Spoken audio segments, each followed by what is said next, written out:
culture, First TV Africa vous plonge au cœur de l'information africaine et internationale. First TV Afrique, soyez les premiers à être informés. Actualité, débat, société, reportage, analyse, sport, culture. First TV Africa vous plonge au cœur de l'information africaine et internationale. First TV Afrique, soyez les premiers à être informés. Actualité, débat, société, reportage, analyse, sport, culture. First TV Africa vous plonge au cœur de l'information africaine et internationale. First TV Afrique, soyez les premiers à être informés. Actualité, débat, société, reportage, analyse, sport, culture. First TV Africa. Bonsoir à tous, bienvenue sur First TV Africa. Merci de nous rejoindre dans votre émission Au cœur du monde, consacrée ce jour-ci donc à l'actualité qui domine ici donc en Côte d'Ivoire. Il s'agit de la crise éducative, la grève des enseignants qui paralyse le système éducatif ivoirien. Également dans cette émission, nous aborderons en deuxième articulation la crise socio-politique en Algérie et puis comme troisième articulation dans cette émission, le terrorisme dans le monde. Et pour en parler sur ce plateau, nous sommes avec Monsieur Koné Jean-Jacques, il est professeur d'art au lycée moderne de Koumassi. Bonsoir et merci d'être avec nous. Bonsoir, monsieur. Également sur ce plateau, Monsieur Assi Fulgence Assi, secrétaire général de la FECI. Bonsoir et merci d'être avec nous. Bonsoir et merci à vous. Également sur ce plateau, Jean-Christian Nassé, journaliste. Merci d'être avec nous. Voilà, rappelons également aux téléspectateurs, aux internautes, vous qui nous suivez, que vous pouvez interagir avec nous sur ce sujet, la grève des enseignants en Côte d'Ivoire au 05 99 71 71. Alors messieurs, depuis quelques mois, la Côte d'Ivoire fait face donc à cette crise qui paralyse son système éducatif. Quelles sont les causes et conséquences de ces grèves sur la population? Nous en parlons maintenant avec vous, monsieur Koné Jean-Jacques. Quelles sont aujourd'hui les réelles motivations qui vous poussent à gréver, vous, professeur? Bien, je tiens à vous remercier. Je commence par là en disant que la grève des enseignants, surtout dans le secondaire, a plusieurs facteurs.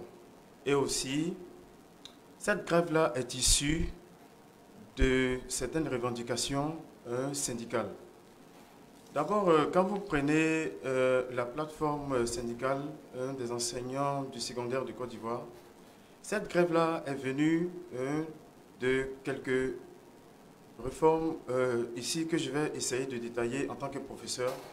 D'abord, la cause ici part du fait que, en tant qu'enseignant, la revalorisation de la grille parlant des indemnités de logement, voilà.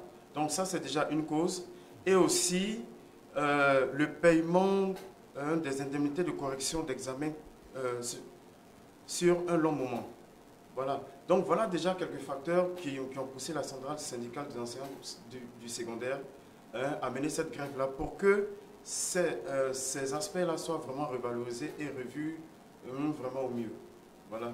Et en tant que professeur, moi je crois que c'est d'abord une cause noble, cette grève, parce que cela entre dans le cadre du conditionnement de l'enseignement, parlant des professeurs de Côte d'Ivoire. Et aussi, cette réforme-là fait appel à tout ce qui est, comment dirais-je, revalorisation de l'enseignement en Côte d'Ivoire. Voyez un peu.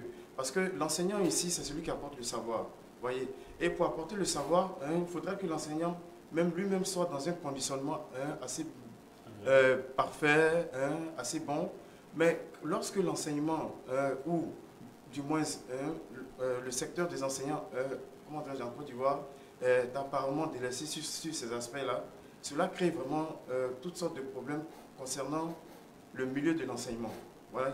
Parce que déjà, quand je prends le cadre des indemnités de correction, par exemple, lorsqu'on part aux examens en Côte d'Ivoire, ici, quand on essaie de corriger, bon, je prends l'exemple du cadre du BPC et du bac, même quand on fait les corrections, les indemnités ici sont venues, ou du moins viennent à un moment donné, sur un long temps assez vraiment... sur un temps... Voilà, sur une très longue période, j'allais dire. Parce que, par exemple, si je suis professeur, que je suis en train de faire la correction, par exemple, de l'examen du bac présentement, ou encore l'examen du BPC, après la correction, le paiement ici se fera juste un an après. Vous voyez un peu. Donc, cela ici crée un peu tout ce qui est désagrément. Voilà. Aussi, quand je prends les indemnités de logement, l'indemnité de logement ici, bon, pour être professeur en Côte d'Ivoire, un professeur grade A4 de lycée, l'indemnité de logement, c'est à peine 50 000 francs pour un professeur grade A4. Et un professeur de collège, c'est à peine 40 000 francs. Or, on sait qu'en Côte d'Ivoire, ici, tout ce qui est logement ici est coûteux. Vous voyez un peu. Donc, cette grève-là, ici, c'est pas forcément quelque chose de mauvais, mais c'est une manière d'attirer un peu, et c'est pas... l'État ici a révalorisé tout ce conditionnement-là pour que l'enseignant ici soit dans de meilleures conditions afin que son travail puisse s'améliorer davantage. Donc, vos motivations sont axées sur 3 points. Oui, 3 points. Le premier point. Le premier point, c'est le premier point crucial, c'est l'indemnité de logement. Deuxième point. Ensuite, le paiement des indemnités de correction ici. Voilà. Bon, il y a d'autres sous-points ici que sur lesquels j'aimerais revenir, mais pour le moment, là, je tente à m'atteler sur ces 2 points. Ces 2 points. Voilà. D'accord.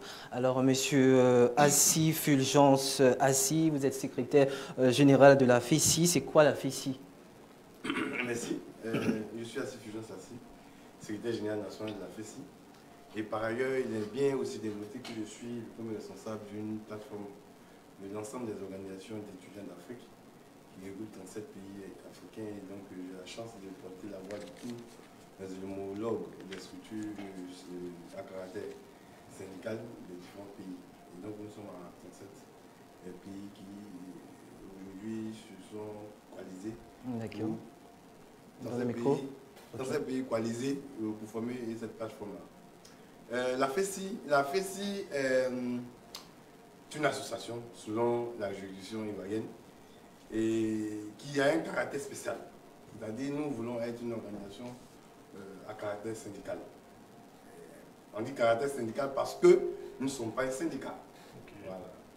Et notre engagement, c'est de lutter pour les meilleures conditions de vie et d'études de l'ensemble des élèves et étudiants de Côte d'Ivoire. Et nous sommes nés, pour ne pas dire la FESI a été créée en 90, précisément le 21 avril, à l'église Sainte Famille de la Rivière 2. Et depuis cette date, nous avons travaillé chaque jour que Dieu fait, nous travaillons chaque jour que Dieu fait, à améliorer les conditions de vie des étudiants et des élèves. Et donc, je suis pratiquement le 10e secrétaire général national de la FESI. Avant moi, il y a eu 9. Et donc, j'ai la chance de présider cette organisation-là depuis près de 4 ans, puisque j'ai eu un mandat renouvelé. Et donc, voilà ce qu'elle a fait ici. Et je pense que s'il y a d'autres questions relatives... D'accord, nous en viendrons. Alors, avant donc de prendre notre premier intervenant en ligne, M. Paul César, au téléphone, j'ai une question encore pour vous. Alors, quelles sont aujourd'hui les motivations qui vous poussent à manifester? Notre enseignant ici, le maître, il a dit clairement qu'il y a une situation préoccupante à leur niveau. Et donc, ils ont tenté de faire comprendre cela auprès de l'État. Et malheureusement, l'État n'a pas eu écho favorable, ou bien il n'y a pas eu une issue favorable de cette démarche-là. Et donc, ils se sont sentis obligés de rentrer en grève. Et vous savez que nous sommes dans ce type de grève la victime. Parce que si l'enseignement n'est pas fait par le maître, bien évidemment, les élèves sont obligés de rester à la maison. Et donc, voilà que depuis 2 mois, les élèves sont à la maison. Et vous savez avec moi que 2 mois, c'est l'équivalent d'un trimestre. scolaire. Et donc, ça fait maintenant un trimestre que les élèves sont maintenus à la maison du fait d'une crise. Et notre démarche, pour ce qui est selon le principe de notre organisation, à son article 7, qui dit que chaque fois qu'il y a ce type de situation, il faut avoir une démarche négociée, c'est-à-dire pacifique. Et donc, depuis le déclenchement de cette crise, nous sommes donnés les moyens de pouvoir avoir des démarches pacifiques. C'est par interpellation, nous avons écrit des courriers, fait des dépêches au chef de l'État, des déclarations invitant l'État et les élèves à s'accorder, l'État et les enseignants à s'accorder pour nous sortir de cette crise-là. Et le 26 février, nous avons même organisé une marche pacifique qui mobilisait plus de 5000 étudiants et élèves. Et c'était pour nous une manière aussi d'attirer l'attention des autorités. Et nous sommes allés même saisir la médiature, pour que la médiature elle-même puisse se saisir du dossier et faire la médiature. Parce que nous, en amont, nous avons déjà échangé avec l'ensemble des acteurs, c'est-à-dire les enseignants et les autorités, pensant que cette démarche allait servir ou même faciliter une négociation. Mais malheureusement, ça n'a pas été le cas. Et donc, 2 mois après, nous nous sentons menacés parce que nous ne voulons pas avoir une année invalidée, c'est-à-dire une année blanche. C'est au nom de cela que nous sommes dit qu'il fallait qu'on donne aussi un autre son de cloche, parce qu'il y a eu plusieurs sons de cloche.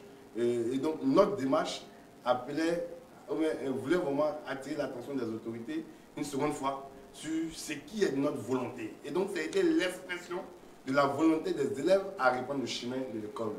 Et donc, voilà un peu ce qui a motivé tous ces élèves-là, en tout cas, à observer cette démarche-là. Mais en même temps, il faut dire que nous avons été précis. Nous avons appelé tous les élèves qui vont à l'école d'être solidaires de ceux qui ne vont pas à l'école. Nous n'avons pas appelé à une marche, parce qu'il y a vraiment une confusion dans la tête. Nous avons dit aux élèves de rester à la maison en guise de solidarité, voilà, à l'endroit de ceux qui sont restés à la maison depuis 2 mois. Vous savez, quand dans ces genre de situations-là, les gens se plaisent et disent non, vous êtes à l'aise, vous partez à l'école, nous on ne va pas à l'école. Et par moment même, ceux qui ne vont pas à l'école sont amenés à aller dans les écoles privées et utiliser de la violence pour sortir cela des classes. D'accord. Vous comprenez? Et donc, vous comprenez que notre démarche visait à ramener tout le monde à la discussion et sortir de là. Je pense que nous avons notre premier intervenant donc, en ligne. Il s'agit de M. Paul César Eouman, consultant en communication. Cette grève dans l'enseignement touche toute la population, notamment les élèves étudiants, mais aussi les parents d'élèves. Merci d'être avec nous, M. Paul César Eouman. Alors, comment est perçu... Allô? Oui, alors nous vous entendons. Alors, comment est perçue cette grève au sein de la population ivoirienne, déjà que hier, il y a eu assez de manifestations dans la ville? Ok, merci à First TV de me donner l'occasion de m'exprimer sur la crise que connaît depuis bientôt 2 mois l'école ivoirienne. Je dois avouer que l'adrénaline qui s'est emparée de l'école ivoirienne depuis les mois dont je l'ai dit tout à l'heure, est montée d'un cran hier, après les enseignants du supérieur, ceux du primaire et du secondaire, on est suivi, bien entendu, l'appel au désarroi des élèves qui, depuis des mois, ne suivent pas les cours comme ils l'auraient souhaité. Cela dit, c'est un sentiment d'abord de détresse, un sentiment de mécontentement généralisé, parce que tout ce qui concerne l'éducation nationale est une question nationale, et ça concerne notamment les parents d'élèves, les enseignants, le corps enseignant, mais également, je peux dire aussi que c'est un problème crucial que le gouvernement en place, parce que l'éducation et la santé sont 2 éléments, j'allais dire fondamentaux dans la gestion d'un pays, dans les indices de développement et de la croissance économique pour un pays. Voilà un peu donné, et je dois pouvoir terminer en disant que cette question, peut-être qu'elle n'a pas été prise au sérieux par les autorités, doit l'être maintenant, parce que quand le combat commence à se généraliser, il faut déjà stopper. Il faut en arriver à d'autres choses qu'on ne pourrait plus gérer plus tard. Voilà un peu ce que je peux dire sur Alors, ce mécontentement généralisé des élèves qui ont envie d'aller à l'école. ok, alors quelles peuvent être les conséquences sur l'éducation nationale? Avant de parler des conséquences, je dois dire que aujourd'hui, l'école ivoirienne n'a pas été repensée en tant que telle depuis des années. Les gouvernants se sont succédés sans penser à une refonte totale, même en ce qui concerne d'abord l'enseignement pédagogique. Ce qui est enseigné aux élèves, aux apprenants, parce qu'il faut reconnaître que ce qui est enseigné aux apprenants est en inadéquation avec, bien entendu, l'offre de l'emploi, et cela mène considérablement à des chômages qui sont un peu aujourd'hui devenus le fléau le plus important dans la gouvernance des États africains. Cela dit, les conséquences qui peuvent transparaître face à cette crise, c'est bien entendu d'abord l'année blanche qui profile à l'horizon. C'est le premier constat. C'est d'abord un délaissement par les enfants, les apprenants, bien entendu, de l'école. J'allais dire un désintéressement total des apprenants. Et puis également, j'allais parler également de l'échec scolaire qui se profile à l'horizon. Il faut déjà avouer que l'école ivoirienne, avec ce qui vient de passer, montre à l'évidence qu'il faut réellement repartir sur de nouvelles bases en appelant s'il faut à des états généraux pour repenser, comme je l'ai dit tout à l'heure, la question de l'école ivoirienne, mais notamment beaucoup plus la formation des enfants, mais aussi et également des enseignants. C'est des revendications peut-être, j'allais dire, réalistes d'une part et peut-être surréalistes d'autre part pour d'autres, mais il faut déjà qu'on pense déjà aux états généraux de l'éducation nationale pour que nous en finissions avec, bien entendu, des questions de corporation des enseignants, quant à leur profil de carrière, quant à même la formation pédagogique des élèves. Et voilà ce que je peux dire déjà sur les conséquences. D'accord, monsieur. Merci à vous, monsieur Paul César Eouman. Je rappelle que vous êtes consultant en communication. Merci pour votre participation. Merci, je vous en prie. Ok. Alors, monsieur Koné Jean-Jacques, vous qui êtes professeur d'art au lycée moderne de Koumassi, est-ce que jusqu'à présent, vos revendications ont été prises en compte? Bien, à vrai dire, jusqu'à présent, concernant tout ce qui est revendication, il n'y a pas encore d'amélioration et encore moins de satisfaction. Parce que jusque-là, et même sur l'échiquier scolaire, c'est constaté, on voit qu'il y a des établissements qui essaient quand même de faire cours ça et là, mais majoritairement, la plupart des écoles ici sont presque fermées. Et même cela est constaté sur l'échiquier national, que même ça soit à l'intérieur, que même aux alentours d'Abidjan. Et même dans la ville d'Abidjan, les établissements aujourd'hui qui font cours, à vrai dire, ces établissements-là ne sont pas nombreux. Voyez un peu. C'est vrai qu'avec la sécurité qu'il y a aux abords de certains établissements, avec l'avènement de la police, il y a quand même certains professeurs qui font cours, mais cela, c'est de courte durée. Parce qu'après, on constate que même il y a d'autres élèves qui viennent d'ailleurs afin de déloger ces élèves-là qui font cours dans ces établissements. Donc, vous voyez que c'est toujours la même chose qui revient. Voilà. Donc, moi, je crois que, à mon avis, en tant que professeur et professeur certifié de l'État du Côte d'Ivoire, je pense que pour mener à bien cette revalorisation de reprise de travail au sein des lycées et collèges, moi, je pense que entre tout ce qui est groupe syndical et l'État de Côte d'Ivoire, qu'il y ait vraiment un dialogue franc pour que vraiment nos petits frères, nos enfants et même nos jeunes frères et sœurs qui sont encore à la maison puissent regagner la route de l'école. C'est vrai que ce n'est pas facile, mais ces revendications, c'est vrai, bien qu'étant des revendications nobles, mais ce sont des revendications qui impliquent les conditions de travail de l'enseignant. Cela n'est pas négligé, mais c'est un facteur vraiment qui est très important. Moi, je pense que cela soit vraiment réglé au mieux, vraiment pour que tout puisse entrer dans l'ordre. Okay. C'est vrai, c'est pénible à voir, hein, c'est désolant, même j'allais dire, mais c'est quelque chose vraiment de très important qu'il va falloir toucher au plus tôt et toucher au plus vite. D'accord, nous rappelons aux téléspectateurs et aux internautes que vous pouvez donc interagir avec nous en direct au 05 99 71 71 ou sur les réseaux sociaux, notamment Facebook. Nassi, Jean-Christian, avez-vous quelque chose à ajouter, à dire?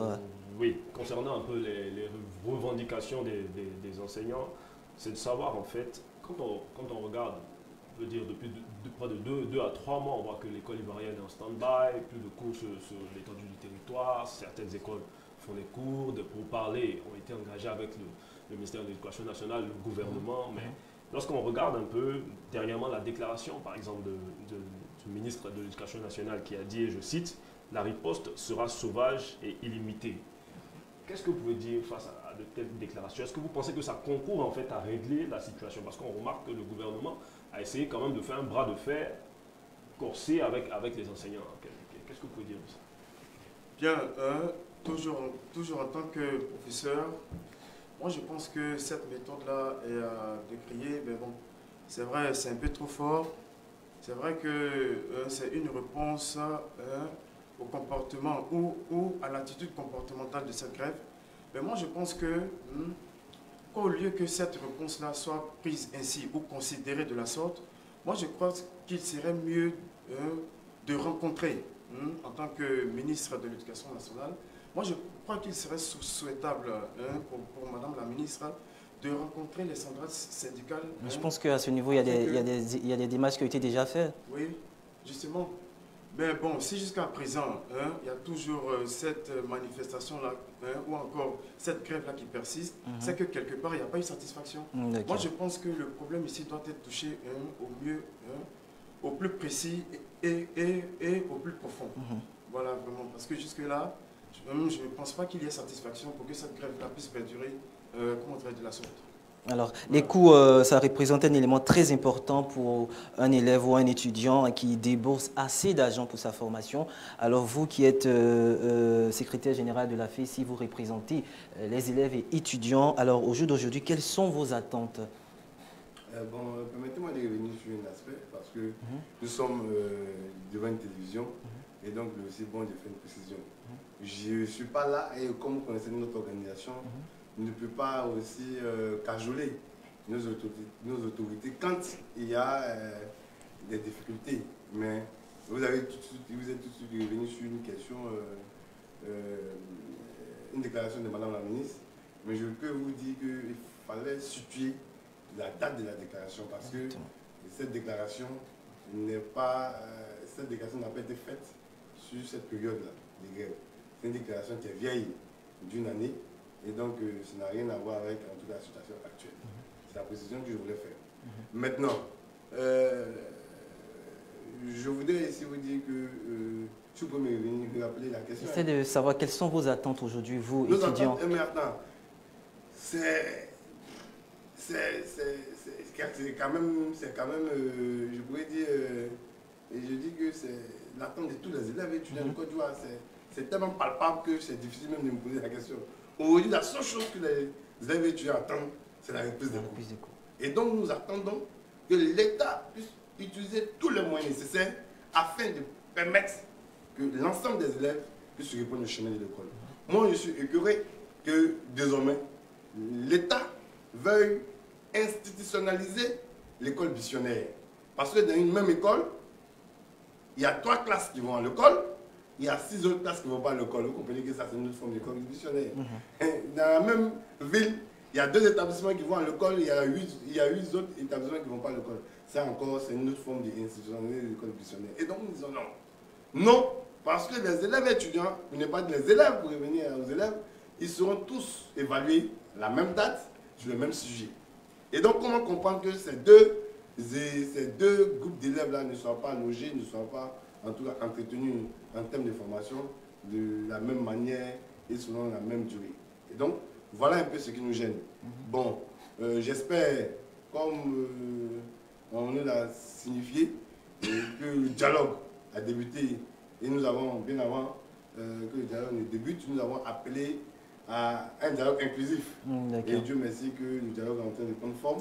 Donc nous espérons que les choses vont s'avancer, vont être plus en compte et solutionnées. Je pense que nous avons un téléspectateur au téléphone. Allô, comment est-ce que vous appelez?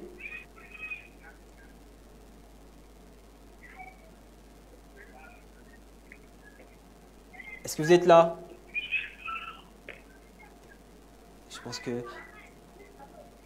Je pense que nous avons quelques difficultés techniques. Alors, j'aimerais savoir aujourd'hui comment est dirigée votre fédération, comment se fait le processus de délogement des élèves et étudiants par la FECI lorsque vous manifestez? Non. Je peux vous dire que la FECI ne déloge pas. Vous savez... En attendant que vous répondez, la FECI ne déloge pas. Qui déloge? Je vous dis ça. Permettez-moi d'aller. Ok, allez-y. Vous savez, nous avons une démarche apparentée aux organisations syndicales. Ça veut dire que nous avons des organes bien précis, comme les assemblées générales, les congrès et les rencontres syndicales, pour ne pas dire les réunions syndicales. C'est à ces rencontres-là que nous prenons les décisions. Vous comprenez? Et quand nous prenons les décisions, c'est d'une manière collégiale, c'est de commun accord que nous décidons d'aller à une action. Donc, c'est pour dire que nous, pour ces derniers événements, nous avons simplement appelé. Et comme l'ensemble des élèves et étudiants se reconnaissent dans cette organisation appelée FECI, quand le secrétaire général donne un mot d'ordre, bien évidemment, c'est suivi. Sinon, personne ne va de l'autre côté pour déloger. Ce sont les élèves eux-mêmes qui acceptent de sortir des classes. Et par moment, quand eux-mêmes acceptent de sortir des classes, il y a quand même, par moment, il y a quelques échauffourées avec la police, ce qui crée l'impression comme quoi il y a une construction ou bien il y a un blocage dans ces processus-là. Généralement, c'est les déconvenus entre la police et les élèves ou la police et les enseignants qui laissent entrevoir qu'il y a une force, une violence qui est utilisée pour pouvoir sortir des élèves des classes. Et donc, pour moi, voilà ma position. Donc, je pense que nous avons, en attendant de revenir à votre question, nous avons quelqu'un au bout de la ligne. Il s'agit donc de Marie-Louise. Merci d'être avec nous. Est-ce que vous êtes avec nous, Marie-Louise? Après toi, mais pas, je n'entends pas. Marie-Louise, est-ce que vous êtes avec nous? Marie-Louise, je pense, qui nous appelle de Port-Bruit. Nous reviendrons avec Marie-Louise tout à l'heure. Alors, Jean-Christian Nassé, nous sommes à vous. Oui. Je disais tout à l'heure que j'aimerais poser une question. Quand vous aviez parlé tout à l'heure, vous avez dit que le gouvernement prend des mesures dans le but de trouver un terrain d'entente entre les professeurs et le gouvernement. Est-ce que vous pensez que lorsque le gouvernement lance un recrutement pour les enseignants, est-ce que ça concourt aussi à régler la situation de l'école ivoirienne? Qu'est-ce que vous pensez de ça? Non. Il faut dire que pour nous qui sommes élèves d'un grand nombre, élèves étudiants d'un grand nombre d'établissements, il y a un manque criant d'enseignants.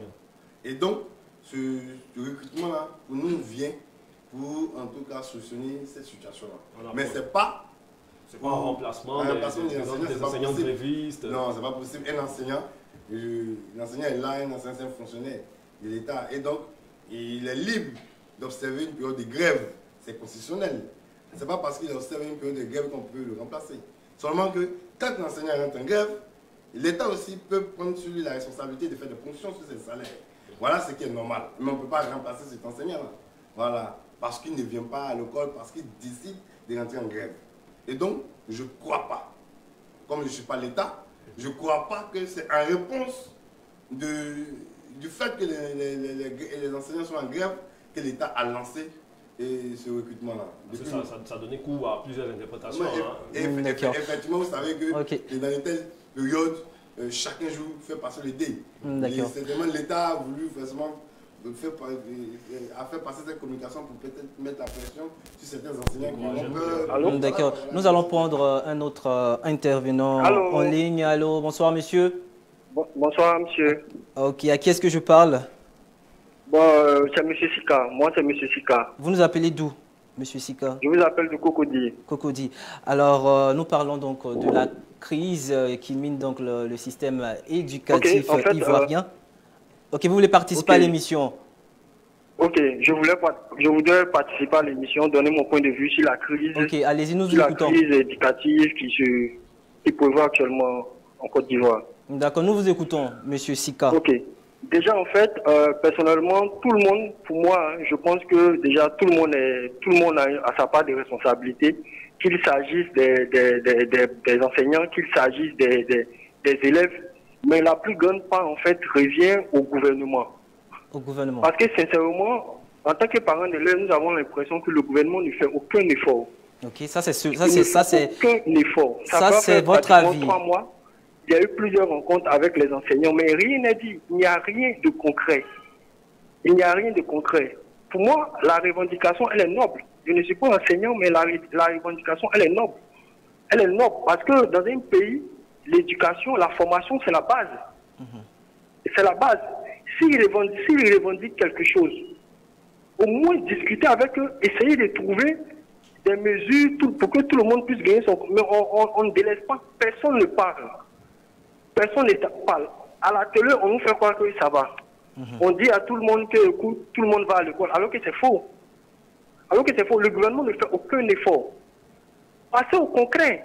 Des personnes revendiquent quelque chose. Mais vous ne voulez pas. Vous ne voulez pas. Vous politisez même ce problème-là. Ah bon. Donc c'est une réalité. Discutez avec eux, trouver un consensus. Ce qu'ils veulent, même si vous ne pouvez pas leur donner l'entièreté de ce qu'ils veulent, mais trouver une solution. Mais vous ne pouvez pas à chaque fois fuir des réunions, des rencontres, mais dans le fond, il n'y a rien. Monsieur Sika, est-ce que vous êtes un parent d'élève? C'est un manque de volonté politique. Sinon, Monsieur Sika, vous pouvez comprendre qu'après 2 mois, il y a un conseil des ministres qui est organisé comme chaque semaine. Et on nous dit encore dans le journal de 20 h que ça va, les élèves ont repris. La semaine dernière, ils l'ont dit, c'est pas normal. C'est un manque de volonté. C'est un manque de volonté pur et simple.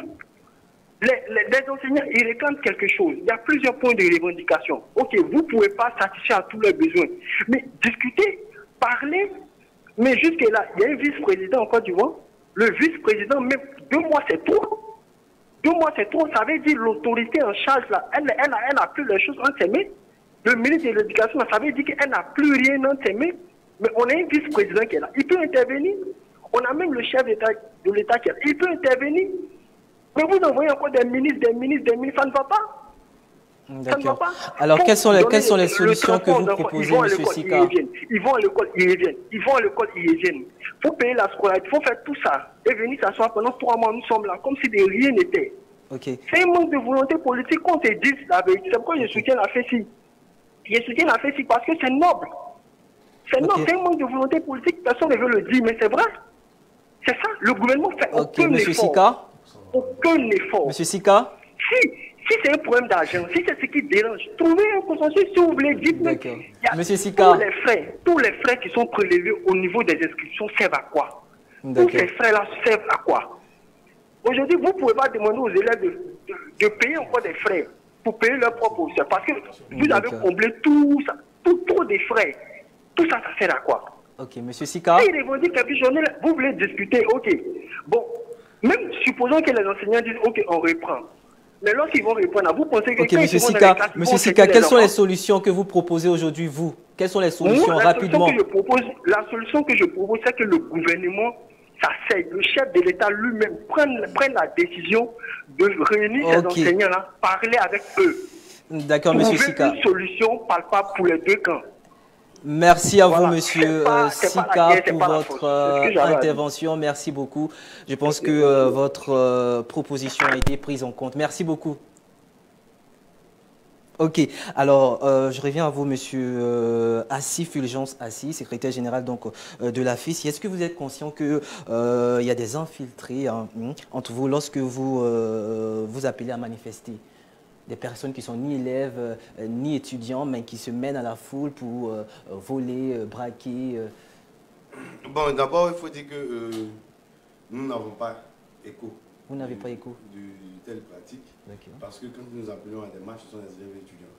Maintenant, si certaines personnes s'adonnent à des actions répréhensibles, quitte à l'État dépend des dispositions relatives. Et nous-mêmes, chaque fois que nous manifestons, nous créons des dispositions relatives pour qu'il y ait une sécurité de tous ceux qui participent à des marches.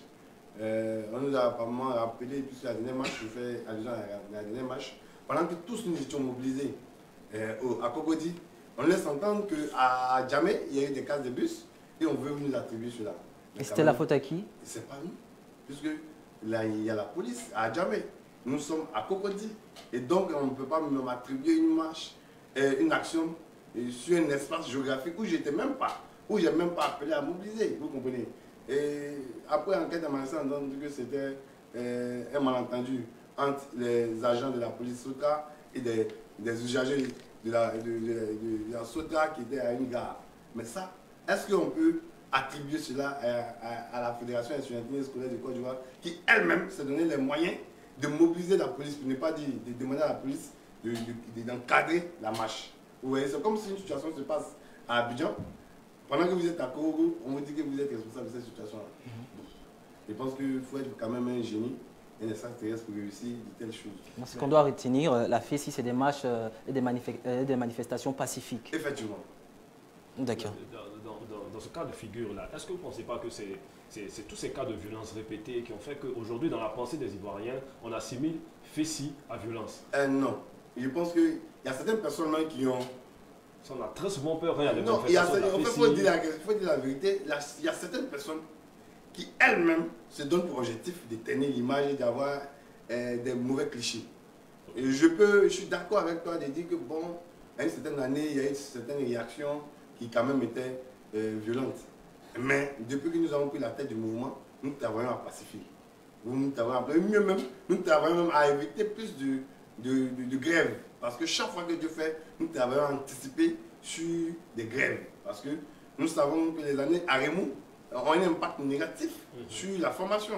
Donc chaque jour que Dieu fait, nous travaillons sur cela. Et rassurez-vous, peut-être l'ancien cliché. Parce que moi je suis d'accord qu'en 90, quand la FESI naissait, la FESI aussi était combattue, était traquée. Et donc il fallait pour nos anciens de développer des stratégies d'existence. Comme j'aime à le dire, toute création ou toute naissance, à la base, crée la violence. Sans cela qu'un enfant de nos mamans peut justifier les mamans avant de donner tout des encore de violence. Allô? Ok, nous avons, je pense, quelqu'un en ligne. Nous reviendrons à vous dans quelques instants. Allô? À qui est-ce que nous parlons? Marie Luceka. Marie Luceka, vous nous appelez d'où? Je vous appelle de Port-Boué. Alors, vous souhaitez donc interagir avec nous sur ce sujet. Nous vous écoutons. Oui, je souhaite participer à l'émission. Ok. Voilà. Concernant le sujet. Allez, comment vivez-vous cette situation?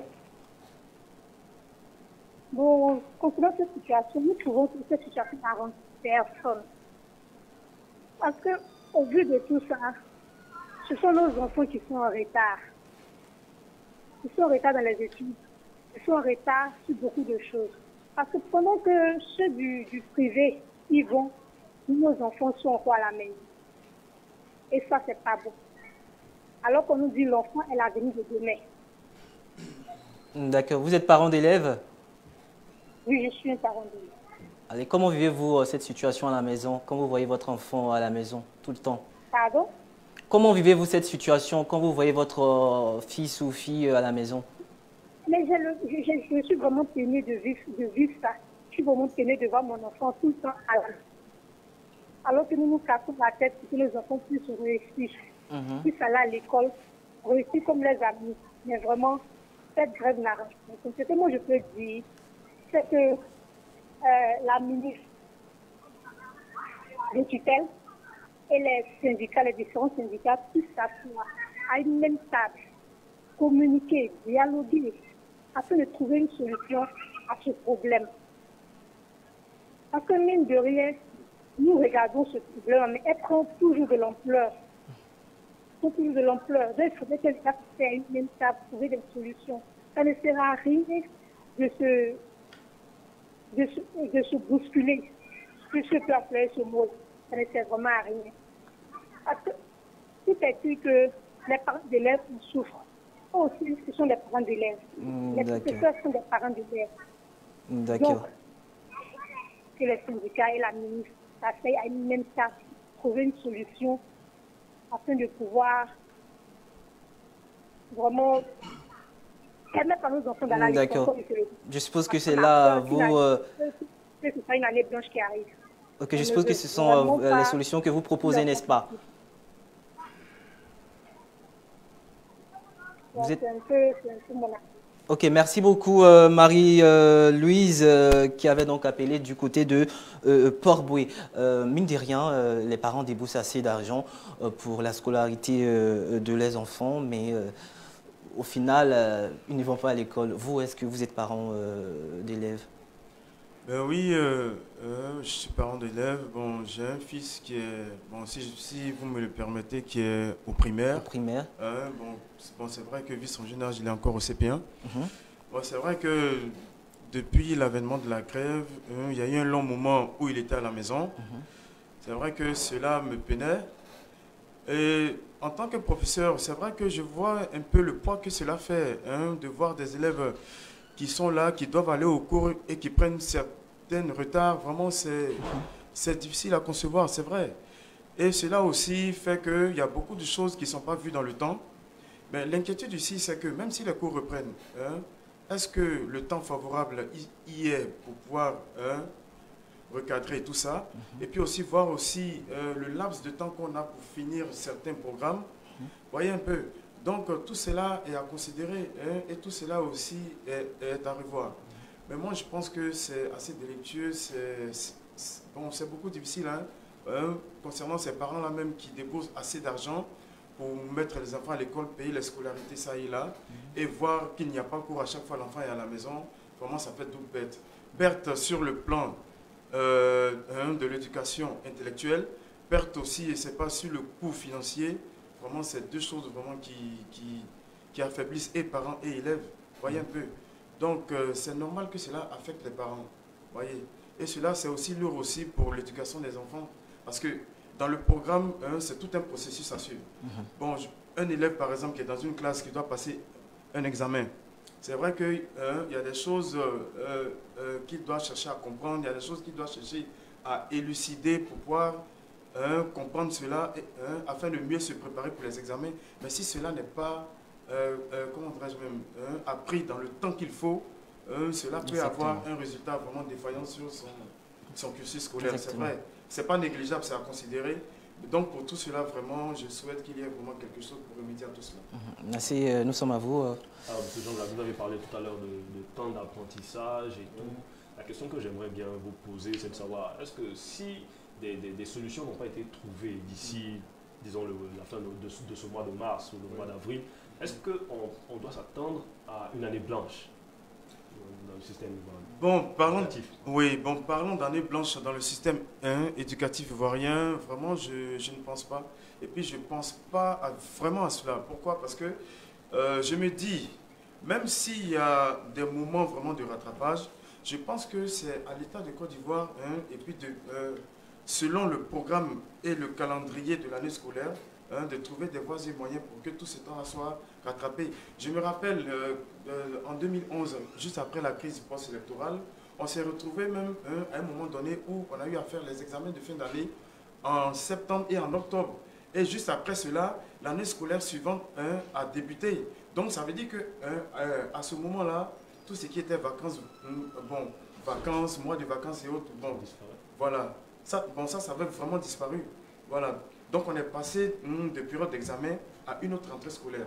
Voyez un peu. Donc moi je pense qu'il y a toujours des moments de rattrapage qu'on pourra faire. Mais à vrai dire, parlant d'année blanche, vraiment je ne crois pas. Vous êtes prêts aujourd'hui, vous professeurs, à mettre de l'eau dans votre vin pour éviter cette année blanche? Moi je pense que c'est possible. Moi je pense que c'est possible à condition que les négociations vraiment puissent donner quelque chose de meilleur. Parce que l'enseignant aujourd'hui n'est pas prêt à ne pas pouvoir reprendre les cours.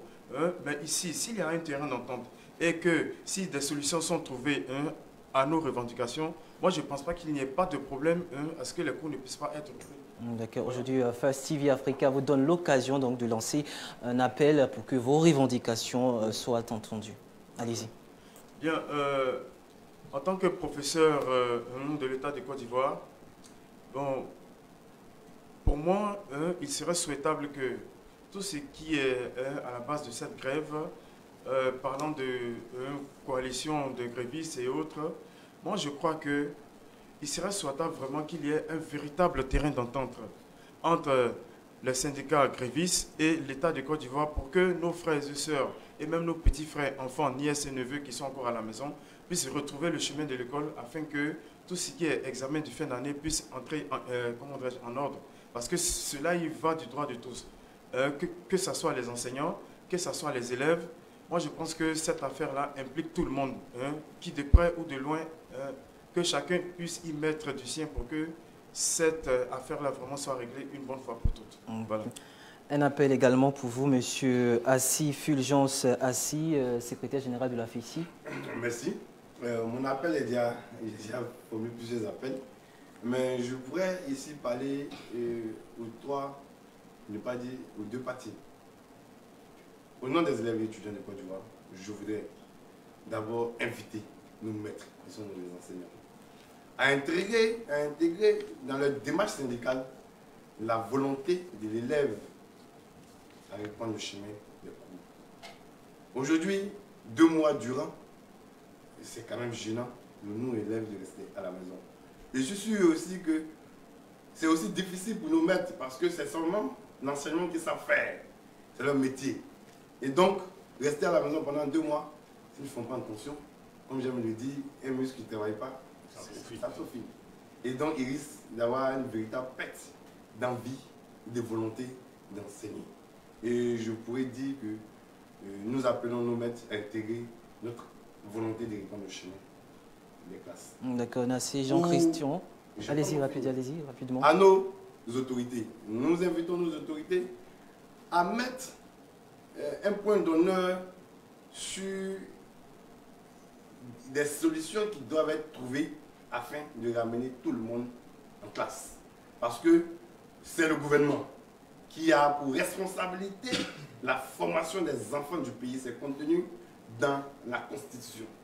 Et donc, le gouvernement doit pouvoir toujours se rappeler de cela. Parce que par moment, j'ai l'impression que certains membres du gouvernement se croiraient membres d'une organisation syndicale contre une autre organisation syndicale. Non. C'est le gouvernement qui doit se dire que moi, c'est mon rôle de faciliter la formation, c'est mon rôle d'apporter des instructions aux enfants du pays. Si cette idée-là est au centre des réflexions, c'est sûr. Et donc, moi, je voudrais encore demander pardon à nos autorités de tout faire pour que ce dialogue qui a débuté depuis hier, que ce dialogue-là puisse en tout cas continuer jusqu'à ce qu'on ait des solutions. Aux élèves et étudiants, nous voulons dire à ces élèves et étudiants de rester à l'écoute du bureau exécutif national de la FECI. Nous sommes en train de travailler parce que nous sommes portés dans cette crise-là comme des médiateurs. D'abord, on a commencé à interpeller médiateurs. Aujourd'hui, nous sommes en train d'étudier une autre formule. Et donc de rester à l'écoute, de rester calme et de reprendre le chemin de l'école. Parce que nous avons en son temps appelé à un souci de solidarité. Et dès que nous avons appelé à un souci de solidarité, que nous avons agi, nos autorités ont créé une plateforme de discussion. Et donc, quitte à nous de laisser cette plateforme de discussion-là continuer et puis donner une chance à cette plateforme-là. Donc, de reprendre le chemin de l'école dès cet instant, dès demain, je pourrais dire, pour ceux qui sont dans les privés et autres. Pour moi, cela est important pour nous parce que notre requête auprès du gouvernement et des enseignants, c'est la reprise des cours. Et donc, on voudrait vraiment que ceux qui commencent à aller puissent partir. Mais permettez-moi une seule minute. Certaines personnes ne comprennent pas pourquoi nous disons aux établissements privés d'arrêter les cours. Pourquoi nous avons demandé cela dans ce temps-là? On a demandé cela parce que ça nous gênait. Voyez-vous, la plupart de nos maîtres qui sont en grève se retrouvent au privé. Et vous savez qu'en Côte d'Ivoire, pour même construire une école, tant que tu n'es pas enseignant, on ne te donne pas l'autorisation. Donc, toutes les écoles privées sont le fruit des enseignants du public. Et donc, nous, on est gênés, on est frustrés que ici, il arrête des cours, mais ceux qui arrêtent les cours se retrouvent de l'autre côté en train d'encadrer d'autres élèves, juste parce que nous n'avons pas la chance d'être privés. Et donc, voilà notre mécontentement. C'est ce que nous avons dit, c'est ce qui nous a amené à appeler nos camarades. Et ils ont compris qu'ils devaient être solidaires de nous. Dieu merci, les choses sont en train d'avancer et nous disons merci à tous ceux qui ont répondu à cet appel. Et je pense que nous disons aussi merci à l'État qui a entendu de la bonne oreille notre invitation, notre cri de cœur. Nous disons merci aux enseignants qui ont accepté d'aller à la table de discussion. Nous disons merci à tous les acteurs. Pour le reste, nous voulons que les choses puissent trouver une solution définitive, un accord sur cela, qu'on soit à l'aise tous de reprendre le chemin de l'école. Voilà qui est bien noté. Jean-Christian, un dernier mot avant de passer donc à la deuxième articulation de cette émission. Alors, ce que je peux dire là-dessus, sur ce sujet, c'est que l'éducation nationale, disons l'éducation, est l'un des piliers en fait fondamentaux d'une nation. Voilà. Donc, aujourd'hui, il y va de l'image de la Côte d'Ivoire, parce qu'il n'y a pas seulement que les Ivoiriens qui regardent la situation, les Africains regardent la situation, le monde entier regarde la situation, et il est de l'image et j'ai envie de dire de l'avenir de la nation que le gouvernement écoute les revendications des enseignants et que les enseignants aussi prennent en compte, j'ai envie de dire, les revendications même des élèves et étudiants. Voilà. Et on espère qu'un terrain d'entente et des solutions favorables seront trouvées dans les jours à venir pour que le système éducatif puisse briller. Voilà. Merci à vous Jean-Christian Nassé. Deuxième articulation dans cette émission, il s'agit de la situation sociopolitique en Algérie. C'est l'actualité du moment, confrontée à une contestation inédite depuis son élection à la tête de l'Algérie. Il y a 20 ans, le président algérien Abdelaziz Bouteflika a annoncé qu'il renonçait à briguer donc un 5e mandat et qu'il reportait la présidentielle du 18 avril prochain, tout en prolongeant son mandat jusqu'à une date inconnue. Alors, messieurs, plutôt avec vous, monsieur Koné Jean-Jacques, est-ce que ce n'est pas une stratégie de la part de monsieur Bouteflika de prolonger son 4e mandat et rester toujours, se maintenir toujours à la tête de ce pays? Bien, mon opinion là-dessus, c'est que c'est vrai que ces situations-là sont toujours habituelles en Afrique. Vous voyez, un président qui est resté longtemps à la tête d'un État majoritairement peuplé comme l'Algérie, et aujourd'hui encore qui, après 5 mandats encore, essaie de se maintenir au pouvoir. Bon, c'est vrai que, quitte à penser qu'il aimerait se maintenir au pouvoir, d'accord, mais moi je crois que cette politisation-là, ou encore cette manière de faire-là, ne serait pas forcément la bonne, parce que la meilleure manière de se maintenir au pouvoir, bon, en tant qu'intellectuel, moi je le dirais, c'est d'organiser les élections. Parce que c'est avec les élections qu'on arrive au pouvoir, et c'est avec les élections aussi, bon, peut-être qu'on a la malchance de quitter le pouvoir, mais ne pas organiser les élections ici, c'est pas remettre en cause l'existence du président qui est comment dirais-je, toujours à la tête de l'Algérie. Mais moi je vois cela comme une politisation vraiment qui n'est pas assez meilleure ou bonne, je crois. Parce que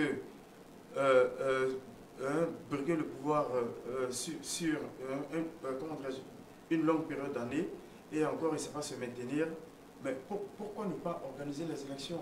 Parce que quand on est président et qu'on a l'assurance d'avoir bien géré un État, qu'on a l'assurance, ce n'est pas que notre mandat, ou du moins toutes ces années-là qu'on a passées à la tête de l'État, que notre politique ou notre politisation de l'État s'est bien passée, moi je ne vois pas le problème qu'il y a à ne pas organiser les élections. Voilà. Mais tout est une question de confiance, je dirais, quoi. Voilà, donc moi c'est mon opinion sur cette attitude. Il faudrait rappeler qu'il a 82 ans, il est au pouvoir depuis 20 ans, il a une santé fragile. Nous allons suivre ensemble un élément vidéo où on voit le président donc, algérien Abdelaziz Bouteflika renoncer donc à son 5e mandat et relancer, je dirais, donc l'élection présidentielle en Algérie. C'est par une lettre lue par son directeur de campagne que Abdelaziz Bouteflika s'est adressé aux Algériens. Abdelghani Zaalan venait de déposer officiellement la candidature du président, et ce malgré les manifestations contre un 5e mandat organisées dans le pays depuis plusieurs jours. Dans cette lettre, le président annonce que s'il est réélu, il n'ira pas au bout de son mandat, mais organiserait des élections anticipées. J'ai écouté et entendu le cri du cœur des manifestants et en particulier des milliers de jeunes qui m'ont interpellé sur l'avenir de notre patrie.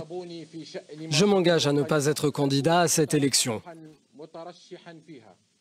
Des élections anticipées sans lui et qui s'accompagneraient d'une nouvelle constitution soumise à un référendum populaire. Pour répondre aux revendications sociales et économiques des manifestants, Abdelaziz Bouteflika promet dans sa lettre une série de réformes. La mise en œuvre rapide de politiques publiques garantissant une redistribution des richesses nationales plus juste et plus équitable et l'élimination de la marginalisation et de l'exclusion sociale, y compris l'émigration clandestine de nos jeunes, ainsi qu'une mobilisation nationale effective contre toutes les formes de corruption. Des annonces destinées à calmer la grogne des manifestants. Selon de nombreux observateurs, la santé du président ne lui permet plus de gouverner. Victime d'un AVC en 2013, il est depuis cloué dans un fauteuil roulant et ne fait que de rares apparitions publiques sans jamais prendre la parole. Les réformes annoncées faisaient, elles, déjà partie de ses engagements lors de la campagne précédente en 2014. Aujourd'hui, le chômage des jeunes atteint des records dans un pays où presque la moitié des habitants a moins de 30 ans. Transparency International continue de pointer régulièrement la corruption qui gangrène les administrations algériennes. C'est par une lettre lue par son directeur de campagne que Abdelaziz Bouteflika s'est adressé. Une déclaration au peuple algérien où il renonce donc à un 5e mandat, reporte les élections présidentielles et se maintient toujours au pouvoir. Est-ce qu'aux yeux de tous, il ne viole pas la loi? Annuler les élections présidentielles, est-ce que ce n'est pas anticonstitutionnel, M. Koné? Bien, concernant cette attitude, moi je crois que c'est anticonstitutionnel. Pourquoi? Parce que les élections ici ont pour rôle de recadrer la législation politique d'un État. Donc un État ici qui est souverain, comme l'Algérie, et qui est un grand État d'ailleurs, ne peut pas ne pas fonctionner sans élection. Parce que l'élection ici, c'est le moyen d'emmener un président à la tête de l'État. Et le président ici qui arrive a toujours une législation qui a une vision politique. Voilà. Donc, un État ne peut pas fonctionner sans élection ici parce que l'élection ici, c'est le moyen par lequel, ou encore c'est la soupape et c'est pas, de gouvernance d'un État. Voilà, parce que chaque président vient ici avec une manière de voir les choses, une vision, une politique ici, sur laquelle on devra marcher, bonsoir, cet État-là. Voilà. Donc, comment dirais-je, si vous pouvez me prêter le mot déjà le report des élections. Voilà. Donc ici, moi je crois que le report des élections ici, c'est pas quelque chose qu'on peut considérer ici comme quelque chose d'important. Mais c'est quelque chose vraiment qui doit être fait. D'accord. Voilà, parce que c'est grâce aux élections qu'il y a d'abord tout ce qui est collectivité locale, tout ce qui est cohésion, tout ce qui est fait et autres. Voilà. Donc c'est anticonstitutionnel. Voilà, donc pour moi, je pense que c'est pas de la Constitution, ça. C'est anticonstitutionnel. D'accord. Alors Jean-Christian Nassé, comment appréciez-vous aujourd'hui le comportement du président algérien Abdelaziz Bouteflika, 82 ans, et qui décide donc de se maintenir au pouvoir? Je pense que c'est quand même ce qui est un peu décrié un peu en Afrique, la dictature, voilà, parce qu'à 80 et quelques ans, à peine, il a ses facultés, j'ai envie de dire, est-ce qu'il a toutes ses facultés en ce moment, parce qu'on nous fait savoir qu'il est malade. Sauf d'une AVC, voilà, en fait. Vouloir prolonger les élections à une date ultérieure, se maintenir au pouvoir pendant combien de temps, on ne sait pas, ça risque encore de jeter, j'ai envie de dire, l'huile sur le feu. Et je crois que le peuple algérien a eu une première victoire concernant le report de l'annulation de son 5e mandat, si je ne me trompe pas. Et je crois que dans les temps à venir, je pense que le peuple algérien ne va pas baisser les bras parce qu'ils ne vont pas accepter aussi facilement que les élections soient reportées. Voilà, je pense que il est arrivé au terme de son mandat et il faut qu'il quitte le pouvoir. Il faut laisser la place à une autre génération de politiciens algériens, de montrer aussi la voie parce que ça ne donne pas une bonne image voilà, de l'Afrique et de l'Algérie. D'accord. Il souffre d'un AVC, monsieur assez Fulgence. Comment qualifiez-vous la stratégie du président Abdelaziz Bouteflika, 82 ans, qui décide donc de reporter les élections, mais qui reste toujours au pouvoir? Moi, d'abord, je voudrais, si vous permettez, que je donne mon avis. Allez-y. Avant de revenir sur cette question. Vous savez, par moment, on va nous-mêmes contrevenir des principes démocratiques. Nous qui sommes soit de la société civile, nous qui sommes soit population. Voilà qu'en Algérie, il n'est pas interdit à Bouteflika d'être candidat. Parce que la Constitution lui permet cela. C'est ce qu'il faut dire. Et ça, puisque la Constitution lui permet cela, aujourd'hui, c'est le peuple même qui fait entorse à la Constitution. Voilà que quelqu'un qui respecte les normes, qui respecte les principes démocratiques, qui lui dit qu'il est candidat, le peuple se mobilise pour dire que le peuple dit qu'il refuse, ou bien le peuple ne souhaite pas qu'il soit candidat. Donc moi, d'abord, avant même de pouvoir continuer, quand la forme est viciée, mais le fond, il va sans dire qu'il y aura des débats. Son Excellence le Président, il pourrait se présenter, le peuple a refusé. Ouais. Et donc, tout de suite, il y a un principe démocratique ou constitutionnel qui est vicié. Et dans ce genre de situation, il est question que l'État lui-même puisse mettre en cause sa gestion, que l'État puisse mettre en cause, parce que, encore, je peux vous rassurer sur un fait, on ne juge pas M. Bouteflika au nom du fait qu'il est vieux, puisque nous connaissons que certains, il est âgé, nous connaissons certains états. Mais son état de santé, quand même, c'est surtout son état. Moi je dis que l'Algérie, si dans les conditions d'éligibilité, on dit que le fait qu'il soit pas bien portant constitue un frein à sa candidature, je suis d'accord. Et puis Dieu merci, c'est le peuple qui élit. Et si le peuple croit qu'il n'a pas les rudiments, n'a pas les qualités nécessaires de conduire encore à nouveau l'Algérie aux élections, le peuple vote contre lui. Ça sera plus facile. Et donc, à partir de cet instant-là, on va respecter le délai. Mais voilà que le peuple dit non, on fait entorse à la Constitution. Mais lui aussi, il est obligé. C'est le peuple qui lui donne les raisons de pouvoir agir. Est-ce que vous ne pensez pas que le peuple craint un passage en force? Non, mais le peuple, non. Je dis, c'est un État. Et le peuple a vécu toute cette période sous ce principe-là. Et donc, ce n'est pas au milieu du jeu qu'on change les principes du jeu. En son début, après son élection, 4 ans avant ou 5 ans avant, on devait déjà commencer à poser des problèmes, les jalons de cette question-là, et puis appeler même à une réécriture de la Constitution qui pourrait peut-être être un obstacle à sa candidature. Et là même aujourd'hui, on n'avait même pas resté dans une disposition où on devait encore parler d'une question de report. Voilà. Et donc, moi je pense que je ne suis pas d'accord qu'il y ait un report, mais je critique la démarche du peuple. Ça, je le dis. Je critique la démarche du peuple parce que généralement, on accuse seulement nos dirigeants, mais par moment, on ne se rend pas compte que nous-mêmes nous sommes en train de faire entorse à des principes constitutionnels qui, vers la fin, qui retombent sur nous-mêmes. M. Abou et M. Bouteflika, Bouteflika, aujourd'hui, il a des raisons, il a des éléments justificatifs qui peuvent lui permettre de reporter. Et donc, moi, ce report-là, en même temps que ça me gêne, en même temps que c'est justifié. D'accord. Alors nous allons passer à la dernière articulation dans cette émission. Il s'agit donc du terrorisme dans le monde. Alors messieurs, actuellement aussi l'actualité c'est le terrorisme, les attentats en Nouvelle-Zélande, aux Pays-Bas. Alors monsieur Koné Jean-Jacques, le terrorisme c'est quoi pour vous? Est-ce que c'est quelque chose qui est lié à l'islam?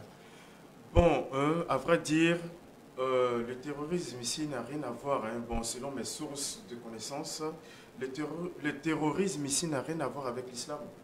Parce que je qualifie cela comme un mouvement de déstabilisation. Parce que généralement, on confond islam et terrorisme. Hein, ça n'a rien à voir. Parce que généralement, quand vous prenez les terroristes, hein, en général, et bon, par tout ce qu'on sait, bon, comme connaissance, c'est toujours des bandes armées. Voilà. Mais des personnes qui forment des groupes armés, hein, dans le but de déstabiliser, soit dans le but d'attaquer, moi je ne pense pas que cela a un lien avec la religion. Voilà. Et puis, si je me rappelle bien, selon des sources, parce que j'ai assisté comme ça une fois à un documentaire où il y a un journaliste ivoirien, vu les événements derniers qui sont passés au Mali, au Burkina, parlant de djihadisme, et même,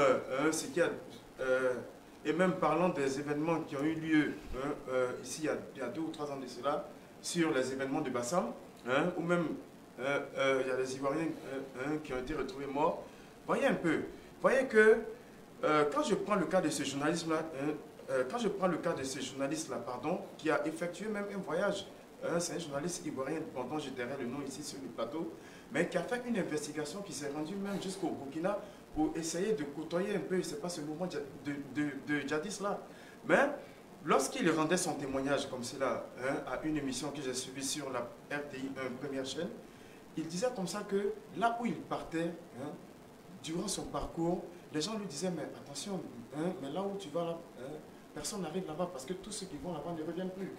Bon, comme il est passionné, c'est pas de son statut de journalisme, de son travail de journalisme, ce journaliste-là s'est retrouvé là-bas, mais pour pouvoir mener à bien son investigation, il était obligé de se déguiser en djihadiste, il était obligé de parler même, et c'est pas le plan dialectique même, que ces infiltrés-là parlent pour pouvoir se comprendre, voyez un peu. Mais à travers son témoignage, moi j'ai compris beaucoup de choses. Parce que j'ai compris comme ça que dans le mouvement djihadiste même, il y a des groupes et des sous-groupes. Il y a par exemple des groupes qui vont prendre les armes et essayer de déstabiliser certains peuples d'une région juste pour faire passer des articles qui sont illicites par exemple. Soit c'est des produits de contrefaçon, soit c'est des éléments vraiment qui n'ont rien à voir avec la morale de l'économie soit d'un pays. Voilà. Et il y a d'autres aussi, par exemple, qui font partie de groupes djihadisme qui vont se faire passer par exemple pour des déstabilisateurs, par exemple, chercher à déstabiliser, faire disparaître la paix, faire régner la peur afin de pouvoir s'installer pour faire certaines choses. Donc moi, je ne peux pas dire que le djihadisme ici est en rapport avec la religion, ça non. Mais moi, je vois cela comme une réforme de déstabilisation, quoi. Voilà, pour moi, c'est ce que je voilà. Jean-Christian Nassé, quelles peuvent être les motivations de ces terroristes, selon vous? Selon moi, les motivations de ces terroristes, en fait, c'est de pouvoir arrêter, si j'ai envie de dire, si je peux me le permettre, l'hégémonie, en fait, des pays occidentaux. Voilà, parce que les bruits de couloir, on sait à peu près pourquoi, en fait, les gouvernements occidentaux maintiennent leur hégémonie sur les pays arabes. Donc, ceux-ci, en fait, font des groupements armés pour attaquer, en fait, ces pays-là, de sorte à faire entendre leur voix. Parce que aujourd'hui, par exemple, ils disent que les grands médias sont détenus par les pays occidentaux. Et donc, c'est eux qui font passer les informations qu'ils veulent. Ils ne donnent pas les vraies informations, par exemple. Par exemple, quand vous suivez certains documentaires, on vous fait savoir que la guerre dans les pays comme l'Arabie Saoudite et tout, les armées américaines qui sont là-bas, ils sont pour le pétrole des Saoudiens. Et donc, on nous diabolise par les médias des personnages comme Ben Laden, père à son âme, des personnages comme, en tout cas, des chefs talibans ou des chefs de bandes armées saoudiens et autres, sous prétexte que ce sont des terroristes. Voilà, donc ces gens-là font de tels attentats en fait pour revendiquer leurs droits, pour faire entendre, parce qu'ils estiment que ce sont les seuls moyens de se faire entendre. Maintenant, quitte à dire que ce sont des fanatiques religieux, si je peux m'exprimer ça comme ça, bon, ça dépend, parce qu'on observe qu'ils sont tous de religion musulmane et tout, mais je pense pas que... Je ne suis pas musulman, je n'ai pas grande notion du Coran, mais je ne pense pas que ce sont des choses que le Coran prône. Voilà, donc. À ce sujet, il faudrait rappeler qu'à Christchurch, en Nouvelle-Zélande, au moins 50 personnes, 50 fidèles musulmans ont été donc tués lors d'un attentat, je pense. Hein. D'accord. Merci à vous, Jean-Christian Nassé, Monsieur Assis Fulgence, sur ce sujet. Comment lutter contre ce phénomène aujourd'hui? Bon, d'abord, pour lutter contre le phénomène, il faut connaître le phénomène. Oui. Parce qu'en réalité, il va falloir qu'on ait un bon diagnostic de ce phénomène, savoir comment ça se déploie, comment ça se fait. Et en réalité, pour ma petite connaissance sur cette question, me permet de dire qu'il y a plusieurs types de terrorisme, il y a plusieurs objectifs liés au terrorisme, et donc il y aura plusieurs stratégies pour lutter contre le terrorisme. Convenez avec moi que des gens peuvent monter une stratégie terroriste juste pour faire peur et juste pour pouvoir s'inviter dans un débat. Je prends le cas de l'Irak. Et donc, pour nous aujourd'hui, nous avons plus de force de le dire que c'est au nom d'un intérêt peut-être lié au pétrole ou à certains minerais que un pseudo ou une personne du type de comment ça s'appelle, Ben Laden a été construit. Et donc, la raison a été utilisée pour pouvoir l'attaquer et vraiment avoir une influence sur l'État. On a aussi, par moment, des personnes qui sont organisées comme des mafias pour aider d'autres politiques à pouvoir s'installer, pour renverser des régimes, pour avoir des partenaires dans le régime nouveau, pour pouvoir avoir de l'argent. Vous comprenez? Il y a d'autres types de terrorisme, mais qui sont liés à l'existence même des communautés, qu'elles soient ethniques, religieuses ou bien d'autres communautés. Donc on part même dans l'historique du terrorisme, mais le terrorisme a pris forme en Amérique. En son temps où il y a eu des petites actions allant dans le sens de pouvoir en tout cas crier leur alcool, il y a eu des actions de violence et autres. Non, aujourd'hui ce sont les mêmes éléments-là. Comme pour ceux qui sont chrétiens ont dit qu'il n'y a rien de nouveau sur les cieux. Voilà. Ce sont des actions que lui, il y a 100 ans, il y a 120 ans, aujourd'hui, on utilise les mêmes actions là pour faire peur, pour pouvoir imposer son influence, pour pouvoir avoir de l'argent, pour pouvoir voilà, en tout cas s'imposer. Je prends la dernière situation en Libye. Vous voyez que quand la Libye s'est déconstruite, bien évidemment, et cette mafia-là, qui voulait vraiment avoir une zone pour pouvoir vivre, est descendue vers le Sahel, le Mali, le Burkina, dans le nord, pour pouvoir s'installer, parce qu'ils ont bien des territoires. Et vous voyez que moi, je suis gêné. En Afrique, on a un territoire désertique comme le Mali, qui est vaste, qui est riche, qu'on peut transformer, qui est vide, ou même l'influence de l'État n'arrive pas. Mais un tel espace, il y a des gens qui vont partir s'installer là-bas pour former des communautés, former des bandes armées, et puis bon, qui deviennent des mercenaires. Ils attendent qu'un politique véreux puisse les appeler. Moi, dans mon pays, le président actuel, et il me fait beaucoup d'ombrage. Je veux vraiment que vous puissiez m'aider à créer des équilibres sociaux dans mon pays pour que, bien évidemment, je puisse venir en tant que sauveur ou que je puisse venir et puisse exister en tant qu'acteur politique. Ça existe. Et donc, pour lutter contre cela, il va falloir qu'il y ait, moi je me dis, je vais ramener cela selon les pays, les États, qu'il y ait vraiment un véritable esprit nation. Dans chaque État où il n'y a pas de terrorisme, c'est l'esprit nation qui permet de barrer cela, qui fait une obstruction à cela.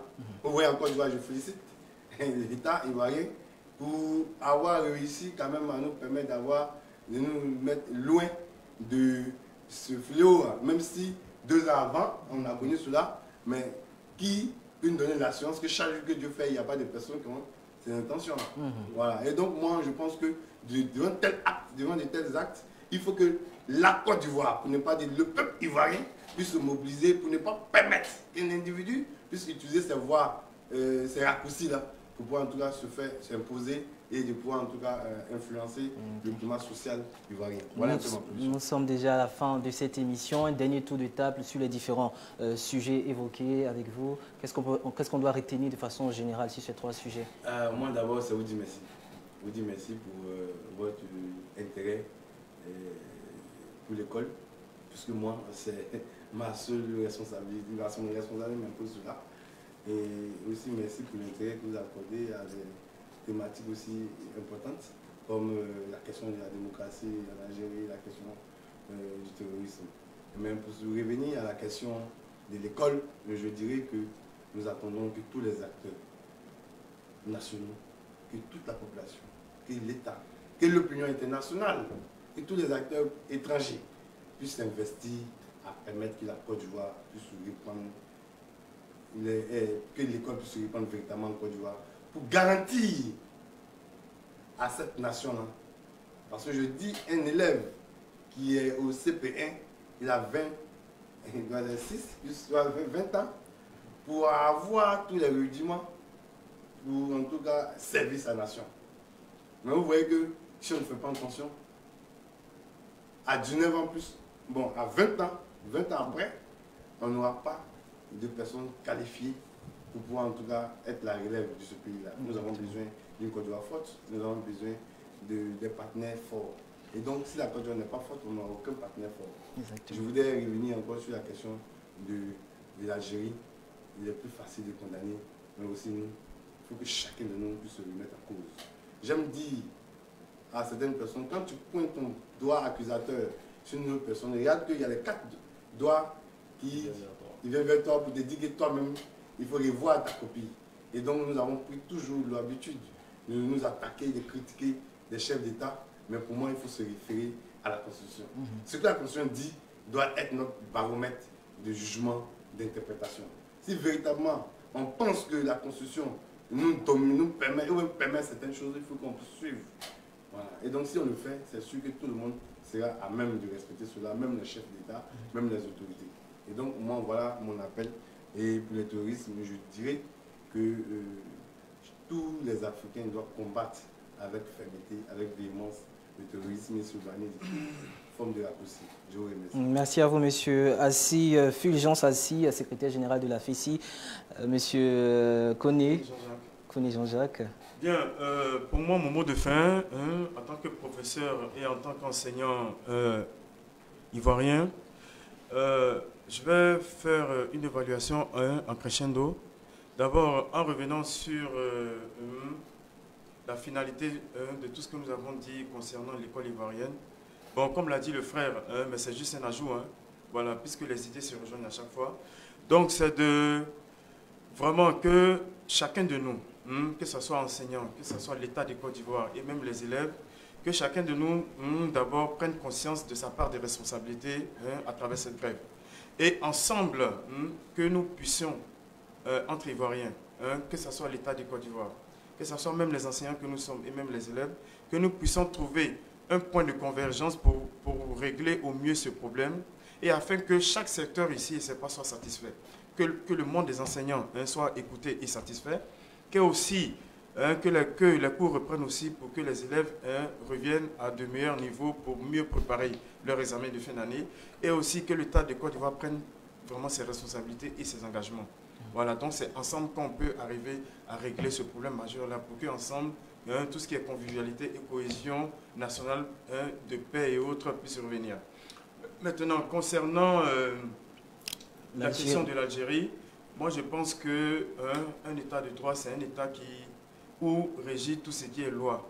Bon, qui dit loi parle d'intérêt de la nation. Et qui dit intérêt de la nation parle de bonne gouvernance. Donc moi je pense que là aussi, que la solidarité entre l'État et le peuple puisse se faire sentir et aussi vraiment que ce pays-là puisse revenir vraiment à une réforme de constitution, comme l'a dit l'autre, et que cela puisse aller maintenant sur des roulettes afin que, entre le peuple et l'état de gouvernance, qu'il y ait une certaine symbiose. Maintenant, pour finir sur le côté genre du terrorisme, moi je crois que là, il faudrait que, en plus sur le plan national, que même sur le plan international, entre États africains, entre chefs d'État africains et même sur le plan comment dirais-je même, du monde occidental, que ensemble, continent par continent, qu'on ait une politique et ce n'est pas de lutte contre ces fléaux-là. Voilà. Et cela part d'abord de tout ce qui est entente et tout ce qui est fusion et cohérence entre les peuples. Voilà. Donc c'est ce que j'avais à dire. Merci à vous, Monsieur Koné Jean-Jacques. Nous sommes à vous, Jean-Christian Nassé. Je pense que nos interlocuteurs sur ce plateau ont quand même tout dit par rapport à l'éducation, à la crise ivoirienne, disons, au sein de l'éducation nationale. On s'attend à ce que dans les jours à venir, l'État, c'est-à-dire le gouvernement et les enseignants puissent trouver un terrain d'entente pour que l'école ivoirienne puisse reprendre, que les étudiants et les élèves puissent reprendre des cours convenablement sur l'ensemble du territoire, qu'ils puissent trouver aussi des issues favorables aux requêtes des enseignants. Et par rapport à l'Algérie, on espère que le peuple algérien deviendra de plus en plus pacifique parce qu'on voit que ces jours-ci, les manifestations se sont amplifiées, les dégâts, la violence est montée d'un cran. On espère que le peuple reviendra de meilleurs sentiments et comme l'a dit notre interlocuteur, M. Assi, il faudrait que la population respecte aussi la Constitution. Je suis tout à fait d'accord avec lui. Il faudrait que la population respecte la Constitution, mais il faudrait aussi que les gouvernants et les chefs d'État qui viennent au pouvoir ne viennent pas dans le but de s'éterniser au pouvoir. Ça aussi, c'est quelque chose qu'il faut inculquer aux politiciens, et surtout aux politiciens africains. Voilà. Et la dernière chose, que j'aimerais dire sur le terrorisme, c'est que ces dernières années, on a observé une montée du terrorisme extraordinaire, surtout en France. Aujourd'hui, c'est la Nouvelle-Zélande et tout. Et vraiment, les États mondiaux prennent à chaque fois des solutions, essaient de corser un peu les mesures contre le terrorisme. Nous pouvons que les encourager dans ce sens et nous pensons que les Africains aussi doivent avoir leur mot à dire. Il faudrait que aussi les Africains forment des coalitions dans le but de prévenir en fait ce genre d'actes terroristes. Voilà un peu ce que... Voilà. Merci à vous, Jean-Christian Nassé, journaliste à First TV Africa. Merci pour votre participation. C'est la fin de cette émission. Merci aussi à M. Assi, Fulgence Assi, secrétaire général de la FESI. Merci pour votre participation. Merci aussi à vous, M. Koné Jean-Jacques, professeur d'art au lycée moderne de Koumassi. Merci aussi à M. Paul César Eouman, consultant en communication. Merci aussi à nos intervenants. Marie-Louise qui nous a donc appelé du côté de Port-Boué, à M. Sika de Cocody. Merci aussi à vous, chers téléspectateurs, de nous avoir suivis. Nous nous retrouvons très prochainement sur First TV Africa pour un autre numéro de Au cœur du monde. Vous plonge au cœur de l'information africaine et internationale. First TV Afrique, soyez les premiers à être informés. Actualité, débat, société, reportage, analyse, sport, culture. First TV Africa vous plonge au cœur de l'information africaine et internationale. First TV Afrique, soyez les premiers à être informés. Actualité, débat, société, reportage, analyse, sport.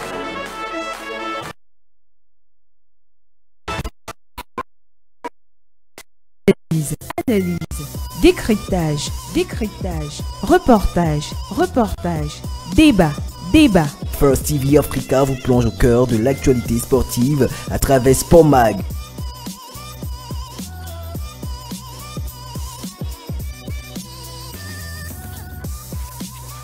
Tous les sports sont au rendez-vous dans Sport Mag.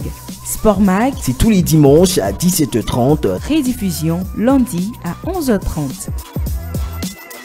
suivre sur First TV Africa. Vous êtes dans Africa Today, cette émission qui parle du leadership africain, qui fait la promotion du travail, de tous ceux qui veulent bâtir un avenir meilleur pour l'Afrique. Allez à la rencontre des entrepreneurs, des bâtisseurs du futur, ceux qui, de par le travail, participent au développement de l'Afrique. Tel est le leitmotiv de Africa Today. On n'entreprend pas pour devenir milliardaire. On entreprend pour apporter des solutions aux gens, pour changer des choses dans son environnement, pas dans sa famille d'abord. Africa Today, votre émission d'entrepreneuriat à suivre tous les samedis à 18h30, rediffusion lundi à 9h30. Cette semaine, dans l'invité de la semaine, M. Ghislain Dadier, l'invité de Jean-Christian Nassé pour parler de son ONG et ses actions. Et je suis issu d'une famille modeste, avec des parents instituteurs, et tout de suite, grâce à l'éducation et grâce à la vision de poursuivre des études aux États-Unis, je me suis retrouvé aux États-Unis, obtenu un diplôme d'ingénieur, après obtenu un MBA dans Louisiana State University. Aujourd'hui, je travaille en tant qu'économiste pour Shell. Quand je partais aux États-Unis, c'était de revenir dans mon pays pour travailler, apporter, si vous voulez, mon pierre à l'édifice. Côte d'Ivoire, nous sommes à notre troisième projet. Dans un premier temps, dans la région des Divos, à l'EPP Grémien, nous avons fait le jardin d'enfants, nous avons construit une aire de jeu, nous avons offert 180 bancs à l'EPP Grémien des Divos. Notre deuxième projet, c'était dans la région des Tiers-Salés, dans le village de Dibicro. Nous avons construit un terrain de foot au tout petit et aussi nous avons construit une école primaire de 3 classes. C'est à suivre en exclusivité sur First TV Africa. À voir cette semaine. Africa Today est une émission qui parle du leadership, de l'entrepreneuriat, qui va à la rencontre de ceux-là qui, de par leur travail, participent au développement de l'Afrique. Et cette semaine, M. Thierry Ndoufou est l'invité de Africa Today. Son parcours, son expérience, d'où lui est venu son succès, il vous dit tout. Et nous avons eu égard au taux de couverture des télécommunications dans le pays. On s'est dit, on peut utiliser cette couverture des télécoms là pour emmener le savoir là où il n'y a pas même de salle de classe. Donc l'idée nous est venue donc de concevoir un outil qui permettrait à l'élève qui atteindrait là à Mbengue ou à Zouaounien de pouvoir accéder à une éducation de qualité. Et c'est comme ça qu'elle a su. Et c'est à suivre cette semaine en exclusivité sur First TV Africa. First TV Africa, soyez les premiers à être informés. Analyse, décryptage, reportage, débat.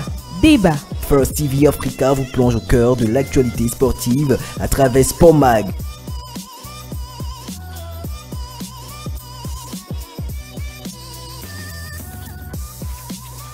Tous les sports à son rendez-vous dans Sport Mag. Sport Mag, c'est tous les dimanches à 17h30. Rediffusion lundi à 11h30. TV Africa vous plonge au cœur de l'information africaine et internationale. First TV Afrique, soyez les premiers à être informés. Actualité, débat, société, reportage, analyse, sport, culture. First TV Africa vous plonge au cœur de l'information africaine et internationale. First TV Afrique, soyez les premiers à être informés. Actualité,